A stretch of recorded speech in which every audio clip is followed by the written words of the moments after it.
देख रहे हैं वनडे भारत न्यूज। मैं हूं सरला बंसल। पूरी खबर देखने के लिए अंत तक हमारे साथ बने रहें। आइए रुक करते हैं खबर की।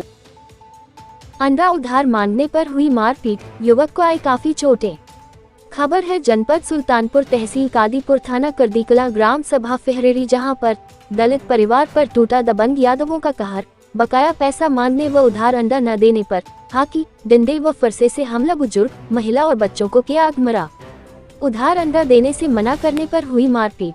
फेरेहिरी गांव निवासी प्रिंस कुमार का आरोप है कि उनका एक भाई धीरज कुमार किराना व दूसरे भाई शिवा गौतम की गांव में अंडे की दुकान है। बुधवार शाम शिवा की दुकान पर धीरज भी मौजूद थे। तभी गांव के सूरज यादव, विवेक यादव पहुंचे। आरोपी उधार अंडा मांगने लगे। धीरज ने मना किया तो आरोपियों ने उसे मारा पीटा।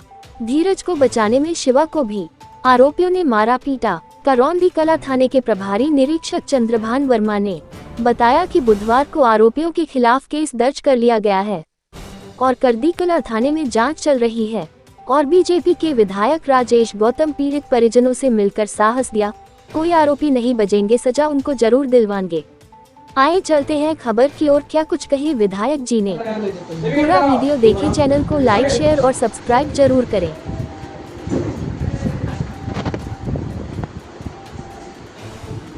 जो घटना हुई है इसके बारे में आप क्या? क्योंकि घटना बहुत निंदनीय है। अगर इस समाज से हम आते हैं, हमारा दलित जो भी गरीब व्यक्ति अगर मेहनत से दुकान लगाया हुआ है, और पहली बात तो अगर दुकान लगा करके किसी तरीके से अपनी दुकान रोजी रोटी चला रहा है और उस पर अगर कोई आकर उधार मांगता है, उसके बाद बदतमीजी भी करता है, उसके बाद आपने उसके बाद उसके माता पिता को अगर मारा भी, पीटा भी, जिस तरीके से वीडियो वायरल हो रहा है। कल ही मुझको संज्ञान मिला, सीओ साहब हमने कहा कितने लोगों की गिरफ्तारी हुई, और पूरा शासन प्रशासन उस परिवार के साथ है। और ये कुछ जो हमको जानकारी है, तथाकथित कुछ लोग हैं कि जो एक गैंग बना करके चलते हैं, घटना करके इस तरीके से, लेकिन उसमें कई लोगों की गिरफ्तारी, जो लोग बचे हुए हैं उनकी भी गिरफ्तारी शीघ्र। जैसे पीड़ित परिवार का कहना है कि अभी तमाम लोग जो पदवी लोग हैं वो भी कल तक सीओ साहब आए, कल तक उनकी भी गिरफ्तारी, आज शाम या कल तक उनकी गिरफ्तारी होगी। तो लोगों को कैसे ये यकीन हो?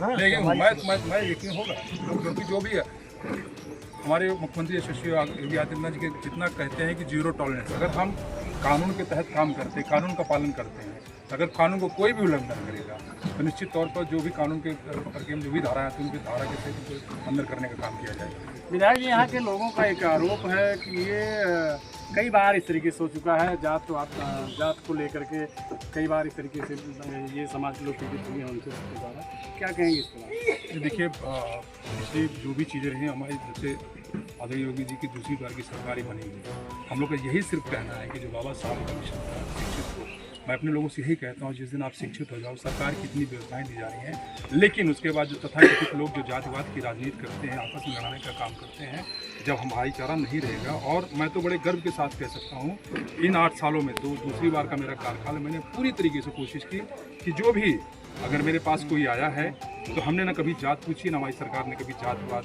देख करके सरकार की योजनाओं को लाभ, हम लोग जातिवाद देख करके नहीं करते। जो आया है, जो वंचित है, उसको हम लोगों ने पूरी मदद करने का काम किया है। दुर्भाग्य हो जाता है कि जो तथाकथित लोग जातिवाद की जो राजनीति करते हैं, जो पीजे कहते हैं, और उनका एक ही उद्देश्य रहा है कि कैसे जातियों में बांट करके कैसे उनकी राजनीति, कैसे वोट बैंक वहाँ फिक्स हो। और मैं तो खास तौर पर इस बात का मुझको कभी कभी इस बात का भी हो जाता है कि आज वो संविधान की बात करते हैं और जात विशेष के लोग कहीं ना कहीं जो उग्रता फैला रहे हैं, और वही उन्हीं के एक राष्ट्रीय नेता कहते हैं कि हम पीडीए की बात करते हैं, पिछड़े दलित की बात करते हैं, संविधान की बात करते हैं। किस बात के संविधान की बात करते हैं? आपके पार्टी के लोग आपके नाम लेकर के लोगों को खुलेआम गुंडागर्दी करते हैं। तो ये जरूर मैं यकीन दिलाना चाहूँगा कि यहाँ गुंडागर्दी कतई बर्दाश्त नहीं होगी। और जब से योगी जी की सरकार दूसरी बार की बनी है, जो भी अपराध, उन्होंने भी यही कहा कि जो भी अपराधी का होगा या तो जेल के अंदर होगा या तो प्रदेश के बाहर होगा। हमारे सीओ साहब खड़े, उन्होंने 3 लोगों की गिरफ्तारी, और जो भी बच्चे हैं वो सब कोई ना कोई जो भी कार्रवाई में इसमें जो भी इसमें लिप्त है उस सबके ऊपर कार्रवाई। विधायक जी, ये अक्सर सोशल मीडिया पे खबरें वायरल होती रहती हैं, ये कहीं न कहीं ये दलित समाज ही पीड़ित हो रहा है अक्सर। अगर जहाँ भी जो भी संज्ञान वगैरह आया है, तो जो भी अगर उसमें अगर शिकायत मिली है, शासन प्रशासन मिला है कि जहाँ हमारे समाज को पीड़ित किया जाता है, कठोर से कठोर कार्रवाई की जाती है। क्या चाहेंगे इस परिवार के लिए? पूरी मदद हो जाए, पूरा शासन मैं बात करके आऊँ। और एक चीज़ मैं भी संदेश देना चाहता हूँ, मैं अपने तमाम उस समाज के भाइयों को कहूँगा कि आप एकजुट होकर के हो और जो बाबा साहब का मिशन से शिक्षित हो। और जैसे कि माता जी कह रही कि हमने बुलाया इतने लोग अकेले फिट नहीं थे, कम से कम एकजुटता का तो साथ दो। आप वोट के नाम पे आप इकट्ठे हो जाते हो, लेकिन जहाँ अपने लोग के न्याय की बात होगी, जब आप हमको बताओ, हमको कल संज्ञान में आया है, कई लोगों ने सोशल मीडिया के माध्यम से बात करके हमने कहा, लेकिन शासन प्रशासन आप इस परिवार के साथ है, पूरा न्याय मिलेगा और जो भी इस तरीके से हरकत करेगा वो कतई बचेगा।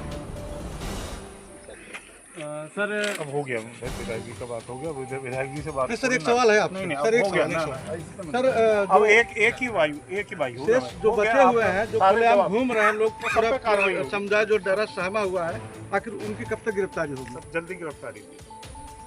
ठीक।